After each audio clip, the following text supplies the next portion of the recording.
So now we're gonna move on to the next console that I briefly played, because technically it wasn't mine, but I still played it anyway. I've always denied that I played it while my brother was away, but I did. I'm not gonna lie. It's out there. Sorry, bro. So once one of my older brothers was old enough to work, he started working at a grocery store, and he saved up enough money to buy a PlayStation 1. Now, of course, me being little and being enthralled by games, I was super hyped. But until he was like, no, you can't play it unless I'm here, because I don't want you messing anything up, which was fair. I mean, I'm a little kid. I mean, I could do some harm, especially since the games were discs. Once those discs get scratched or anything like that, that's it. I mean, now you can get them resurfaced and everything, but man, he did not trust me with those games. So I did play it sometimes when he was away, but I put everything carefully so he didn't notice. Eventually he figured it out and he was just like, yeah, whatever, just take care of it. But the games that I love playing on those, the ones that we did have, the basketball game, NBA Live, Triple Play, which is a baseball game, Crash Bandicoot, of course, classic. But the game that stuck out to me because I was little and this game was scary as shit at the time, Resident Evil Director's Cut.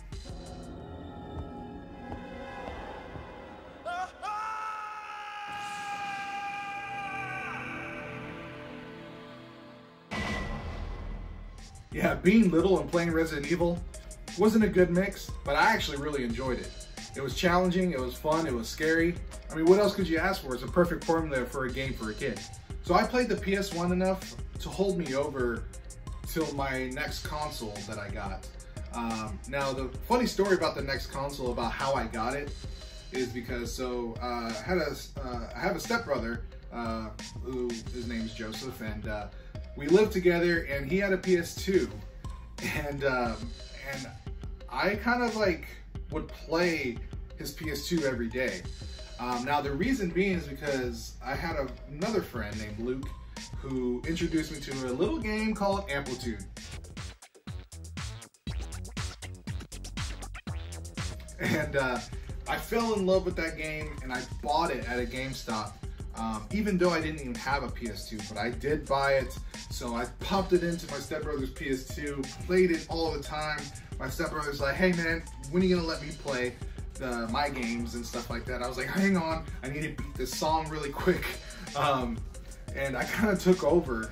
And there was one day where my parents were like, hey, you can't be in his room all day. You need to go to your own room and play, you know.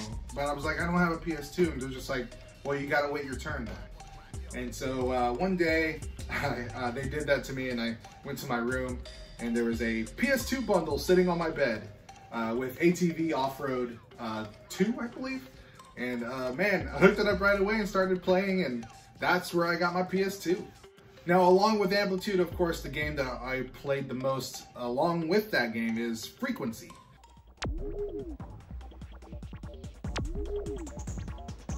Which is the predecessor to Amplitude. I love both of those games so much, but of course I did play more of the PS2 titles. God of War, classic.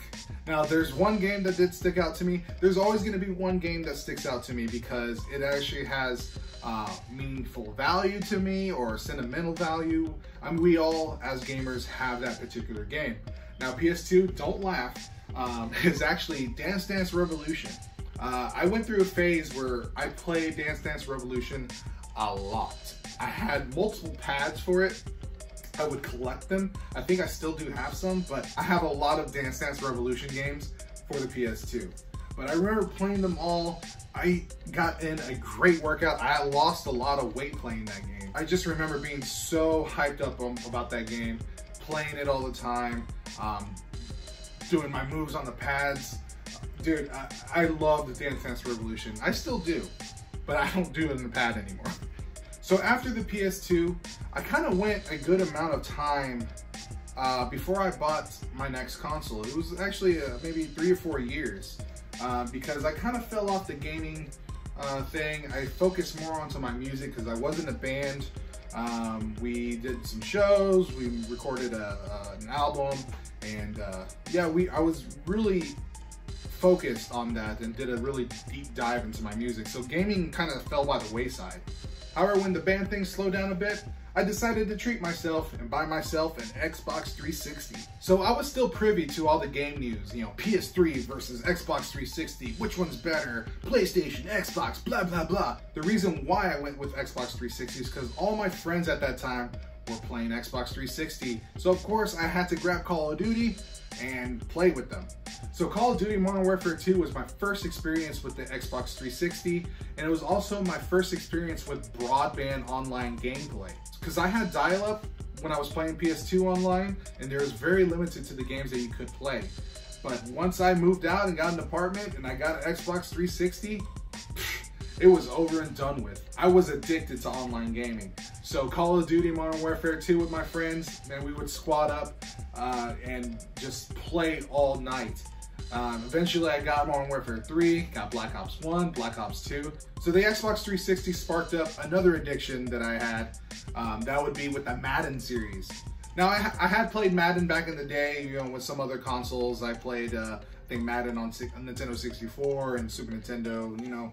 But when Madden 25 came out, the one with Barry Sanders on the front cover, I jumped on the train and man, I played that thing to death. I played online, I got very competitive. I wanted to learn more about the ins and outs of this game so I could get really good at it. And eventually I did. I was actually pretty good at the game, got Madden 15, and that's when it spawned my first YouTube gaming channel called DJ Kanai. What is up, everybody? This is DJ Kanai bringing you another Madden 15 Ultimate Team game. Yeah, that's right. I loved Madden so much, it basically spawned a YouTube channel based off Madden. But I haven't posted anything in that channel in a long time, so those Madden videos are still there. I'll probably post a link in the description just in case you want to check them out. You'll see a very younger JoCo then. So after a while with my 360, I was like, you know what? I think I need to get a PlayStation now. So I got a PlayStation 3. Reason being is because my brother played on the PlayStation 3 and I want to play some Madden and Call of Duty with him. So I was like, why not? Threw down some money on the PS3 and I got one. I had a very good time with it up until I got the yellow light of death. Yep, that's right. I only enjoyed my PS3 for a very little amount of time and I got the yellow light of death. And unfortunately, there was nothing I could do because it was out of warranty. So I just use it as a paperweight now. So after the PS3, the new gen consoles were being announced, like the Xbox One and the PS4. Now at that time, I didn't know which one to get at the time. PlayStation still had a bad taste in my mouth with the yellow light of death with the PS3. And then Xbox 360 still had that lingering red light of death kind of thing going on. So I was conflicted. I didn't know which one to get, but I did make a decision and I ended up going with an Xbox One. A few reasons why I went with Xbox One, because I could have definitely went PS4 route, but Xbox One had a little game called Killer Instinct coming out with it. Killer Instinct. So earlier in the video, you heard me talking about Killer Instinct for the N64 and the SNES. Well, when I heard that it was being remade for Xbox One and it was free, I was like, come on, like, how can this get any better? But then I realized it's not that free. You gotta pay for the characters. I was super disappointed when I got my Xbox One gearing up to play Killer Instinct, and then you had one character you could choose. That's ridiculous. I get it, but dang, man, that kind of sucked. So I was like, okay, I gotta find other games to play now. I went to a midnight release of a little game called Titanfall. Now Titanfall looked awesome. It was very Call of Duty-esque, except with giant-ass robots. I actually really loved this game. I played it a lot, and I got really good at it. Eventually it fell by the wayside, but man, Titanfall was a great game, and I still love it till this day. So I played the crap out of my Xbox One, and eventually I was like, okay, you know what? I gotta join both forces of the new gen consoles, and I got a PS4. The notable games that I got when I first got the PS4 was The Evil Within, that survival horror game that's really awesome, pretty underrated in my opinion. I got Overwatch, which was really fun for about 5 minutes for me. And of course, I had to get the Maddens that, you know, were coming out too. So, but eventually, the reason why I bought a PS4 came about. There was a Kickstarter announced to remake Amplitude for the PS4. When that was announced, I was super excited. I wanted to donate, but at that time I was going through some financial issues and I couldn't donate. I felt really bad, but I was hoping that there was enough fans around the world to help get this thing going. And eventually they did. So in 2016, they released Amplitude HD Remake. I was super excited. I was like, I knew I got a PS4 for a reason. Here it is. So PS4 is still the most played console that I have right now. So I was glad I had a main reason why I got a PS4. I was able to justify it to myself because I was like, man, I'm playing these games and I like them, but there has to be a main reason why Amplitude HD came around and gave me a reason why I bought a PS4. So that brings us to today. So I'm very new to the game collecting, I guess, game of YouTube or just in general. I was inspired a few months back when I had some time away from work because of the pandemic that's going on. And I sat down and watched some videos of other YouTubers, not to name drop or anything, but I'm going to anyway. Metal Jesus Rocks, and also DS Koopa and Kelsey Lewin, which co-own Pink Gorilla Games in Seattle, Washington, and this is actually their shirt. I watched their videos and man, they look like they had such a good time. Their vast knowledge of video games was very inspiring. And I'm like, man, I want to do that, and I feel that way about video games. I always have, but man, music and video games have always been a big passion of mine. So why not start collecting? And so I started adding games to my collection little by little. Y'all saw the retro pickup games. So now I'm going to be doing a deep dive into game collecting and my passion for video games. So be prepared for that. More videos on the way. I know they kind of slowed down because I have gotten back to work since then.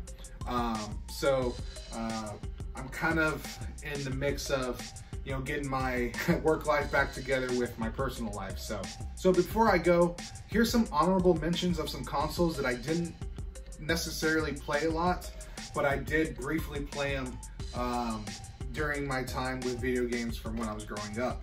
So one of them was the Dreamcast. I briefly played Dreamcast because every time I would go to my cousin's house, he had one. I played Crazy Taxi and House of the Dead 2 on it. Had a great time.